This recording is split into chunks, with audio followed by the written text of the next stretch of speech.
en el momento en que estamos emitiendo este programa, estamos otra vez en el que para muchos podría ser el circo político de Australia, especialmente alrededor del primer ministro. Es decir, Telmo, ¿por qué ocurre esto? En este momento hasta esta hora, pero dentro de 2-3 horas tendremos un posible nuevo primer ministro, porque resulta que ese tampoco puede gobernar. Es como un mundo del absurdo esto. ¿Por qué se produce eso? Obviamente que lo sabemos que es a nivel político, pero ahora se ha tomado, pienso yo, no sé si estás tú de acuerdo, que cada vez que el partido va en minoría hay que cambiar de cara. Y finalmente a la larga no ganan. Quiero empezar por lo siguiente, diciéndolo sin trivializar la conversación. En la temática de la dirección política del mundo hoy por hoy hay muchos absurdos. Y nosotros en este modesto país australiano a veces contribuimos a todo eso también. No, hay que explicar esto. Nosotros tenemos un sistema parlamentario. Sí. Y en el sistema parlamentario, por lo tanto, efectivamente en el proceso electoral se elige a la institución, es decir, se elige a los partidos políticos. Y quienes determinan quién va a ser dirigente o el primer ministro en este caso, es el grupo parlamentario, Sí. los parlamentarios de esos partidos políticos que gobiernan. Y si los parlamentarios de ese grupo político que gobiernan piensan que esa persona, que históricamente es mayoritariamente un hombre, no puede o no debe seguir gobernando, y que típicamente tiene que ver con los hechos de popularidad, hacia dónde está llevando la nación, cuáles son las prioridades del gobierno, etcétera, etcétera, entonces ese partido político en el Parlamento puede cambiar la persona, no necesariamente el gobierno. Es un sistema que a nosotros nos ha servido como país, y es un sistema que tiene 600 años de existencia. Habrá que ver si debe entrar otro sistema. Tenemos nuestras opiniones con mucho respeto sobre los otros sistemas. Para nosotros, para mí personalmente inclusive, creo que aún teniendo estas situaciones que son excepciones a las reglas, creo que sigue siendo el mejor sistema. Porque todo pasa por el Parlamento.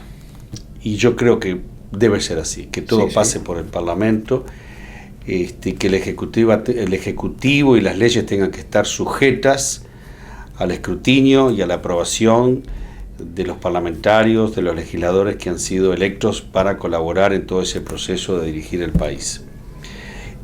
No obstante, por supuesto, nosotros tenemos separación de los poderes, el legislativo, el ejecutivo, etc. Esto pasa porque hay un gran conflicto actual, que yo anoche lo reducía en una conversación de café, de dos maneras. Hay un conflicto que tiene que ver con las políticas públicas, y en este tema, el tema conocido en este país como el NEG, que tiene que ver con el sistema energético, pero fundamentalmente tiene que ver con que el costo de la energía es increíblemente caro, y por lo tanto la gente, hablando claro y pronto, la cuenta de electricidad que tiene mensualmente se ha ido astronómica, controladamente, es decir, la que tú pagás, la que yo pago, ni que hablar la que paga una modesta señora que tiene hijos, en fin, la electricidad es cara. Y por lo tanto hay un gran debate en cómo poder resolver esta situación y esta crisis. Y entonces el primer ministro no logra encontrar solución a y por lo tanto, y tú sabes que hay un enfrentamiento entre dos concepciones desde el punto de vista de política pública. Quienes creen que hay cambios medioambientales y que el ser humano está contribuyendo a la destrucción del medio ambiente, etcétera, etcétera, etcétera, y las otras fuerzas, que son las fuerzas de Dutton, de los conservadores, de Dutton, y otros, están diciendo de que no, y que por lo tanto hay que seguir sacando.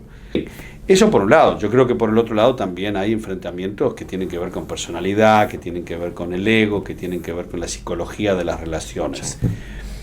Y yo he aprendido en la vida que no hay que politizar un tema psicológico, ni hay que psicologizar un tema político. Y yo creo que aquí hay dos componentes. Una larga historia, pero que quienes vivimos acá la conocemos. Ustedes saben de que entre Tony Abbott y el actual primer ministro hay conflictos desde antes de nacer. Yo creo que si se conocieron de niños se odiaban y no se dejan de odiar, y por lo tanto pertenecen al mismo partido, pero no logran superarlo. Podríamos decir que hay incluso un conflicto de clase.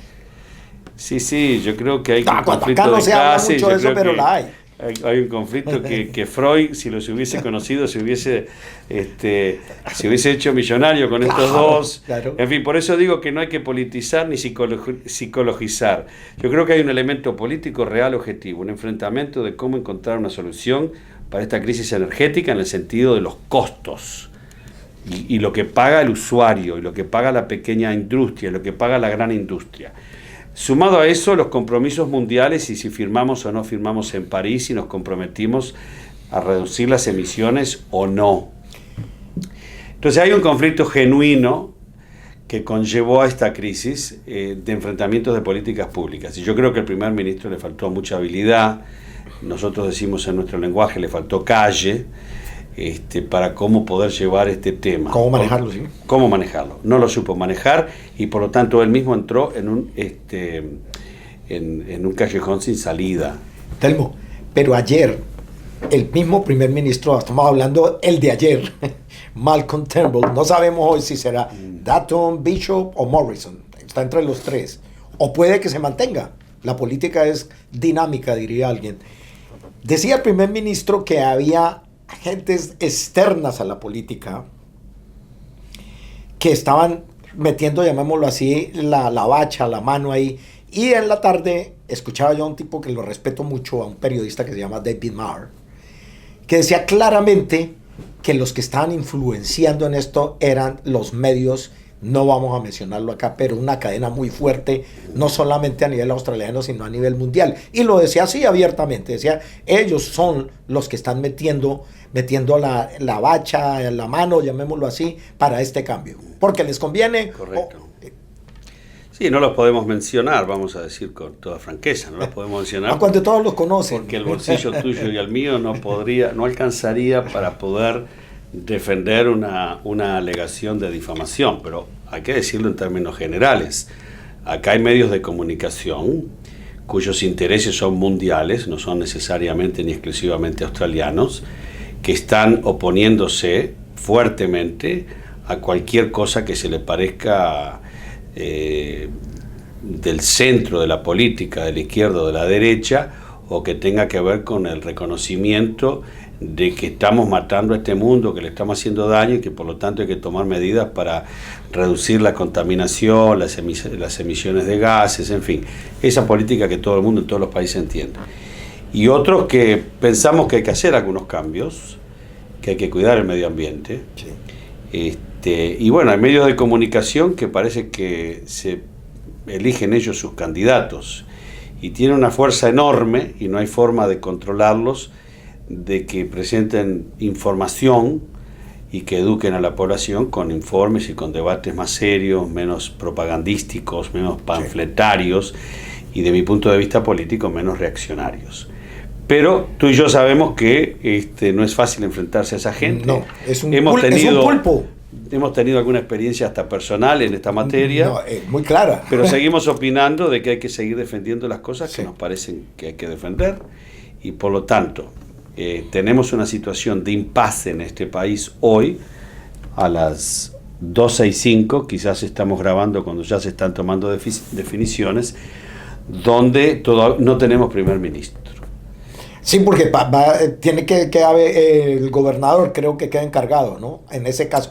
Es decir, bueno, eso ya son cosas que podríamos hablar cuando hablemos de los sistemas que funcionan aquí en Australia, desde el primer ministro hasta los parlamentos.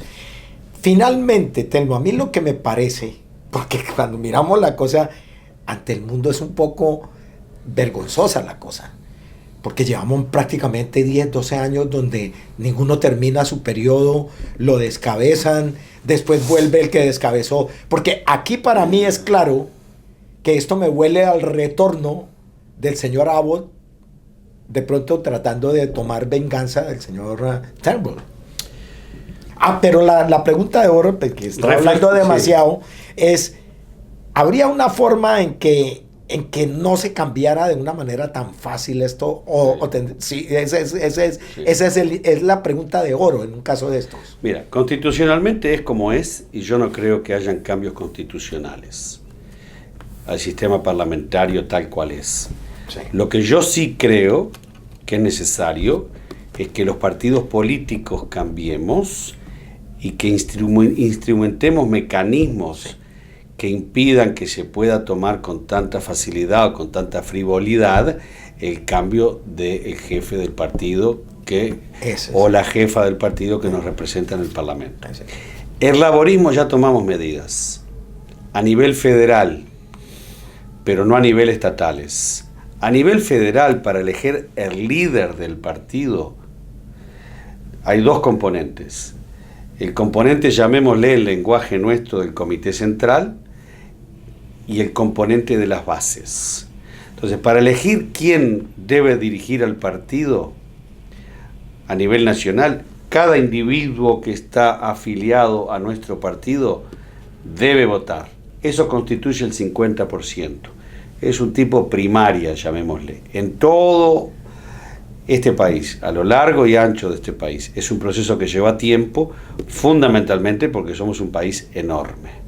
Y por lo tanto hay que permitirle a los candidatos que hagan campaña. Y para que tengan idea los que no viven en este país, aunque lo pueden ver en el mapa, de aquí a Darwin lleva 7, 8 horas de vuelo. Entonces, señores, hacer campaña en este país es difícil y es costoso y lleva tiempo y no lo podemos resolver de otra manera. Entonces tenemos que darle tiempo a eso y por lo tanto típicamente este proceso lleva un mes. Todos los afiliados votamos individualmente y lo hacemos por correo, porque entendimos que era el método más democrático, porque permitía que todos los afiliados en las regiones rurales, que no viven en las ciudades, pudiesen votar simplemente mediante el correo. Aparte también pensamos de que es la forma más, por decirlo en forma elegante, impedir que hayan influencias. Es decir, cada persona en su casa recoge la papeleta, la firma, la sella, lo pone adentro del otro sobre, tenemos todas las garantías habidas y por haber, y se lo envía a la comisión electoral, llamémosle interna nuestra. Eso define el 50%. El otro 50%, porque es una mezcla de los dos sistemas, parlamentario y presidencial, el otro 50% se define adentro del Parlamento. Entonces, por ejemplo, para sacar a nuestro candidato, que yo pienso que va a ser el primer ministro de este país en algún momento pronto, Bill Shorten, tienen que haber esos componentes. Por lo tanto, llevaría tiempo. Por lo tanto, vamos a ir a la elección con Bill Shorten como líder. Ahora, habiendo dicho esto, yo creo que hay una genuina preocupación de que hay un impasse del punto de vista de no tener un primer ministro. Pero el Estado sigue funcionando y bien. Vamos a entenderlo, vamos a decir claramente. No hay una crisis total. El Estado sigue funcionando a pesar de nosotros, los dirigentes políticos, cuestión que me alegra, o más allá de nosotros, independientemente de nosotros, pero más allá, sigue funcionando y sigue funcionando bien. El Estado sigue funcionando. Los servicios siguen al pie del cañón, a disposición de la población. La burocracia nuestra, la administración pública nuestra, sigue funcionando como siempre. Y por suerte, hablando de los cambios culturales, nosotros tenemos la cultura de un funcionario público que está al servicio del gobierno del momento o de turno y que implementa las políticas que el gobierno adopta y punto. Y hace lo que tiene que hacer. Uh-huh. Lo digo esto porque sé que en otros países, y he visitado algunos, es completamente diferente. No, se volvió un caos. Yo como presidente tenía 1.500 personas que empleaba, tenía mi secretario de departamento, su secretario, hasta el día de hoy no sé cómo votan. Yo nunca le pregunté, ni nunca me lo dijeron, ni lo quiero saber, ni me lo deben informar. Lo que ellos tienen que hacer es implementar las políticas de presidencia, en ese caso. Cuando hice discapacitados tenía un departamento enorme y un gran presupuesto. tenía gente con la que trabajaba todos los santos días y no sé cómo votaban, ni me interesa cómo votaban. A mí lo que me interesaba era que ellos implementasen la política de nuestro gobierno.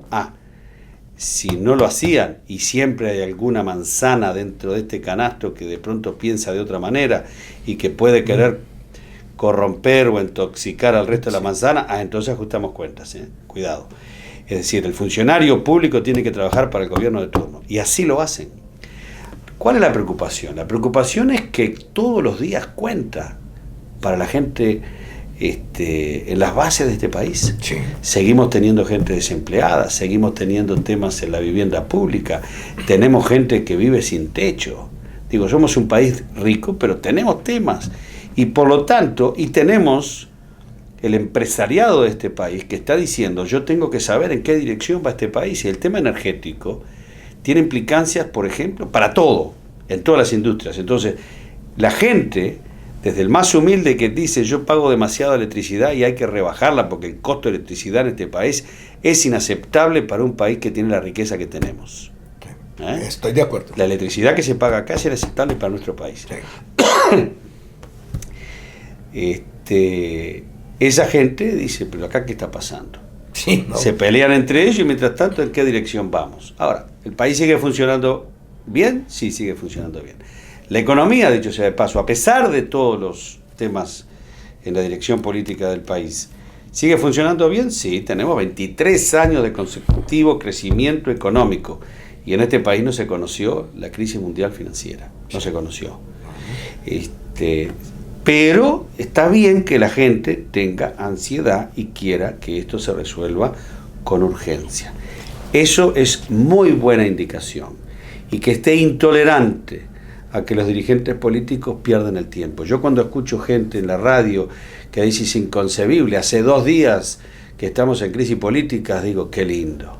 Pues sí. Qué lindo es escuchar eso. Eso se llama democracia. Porque en algunos otros países se han hecho tan tolerantes a la falta de dirección política, que significa falta de dirección económica, donde la dirección política se cose permanentemente en su salsa y se pasan discutiendo entre ellos y mientras tanto la gente está mirando un partido como si fuese un partido de tenis, pero el tema de la indigencia no se resuelve, el problema de la falta de vivienda no se resuelve, el problema de la electricidad no se resuelve, el problema de acá no se resuelve.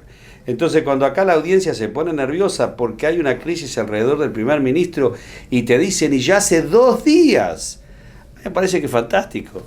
Yo lo lamento, pero me parece que es fantástico porque cuenta una gran historia de este país, de que la población es intolerante a que nosotros los dirigentes políticos pierdamos el tiempo entre nosotros y que no hagamos otra cosa más que hacer lo que tenemos que hacer, gobernar y representar a la gente que nos eligió para estar adentro de nuestros parlamentos.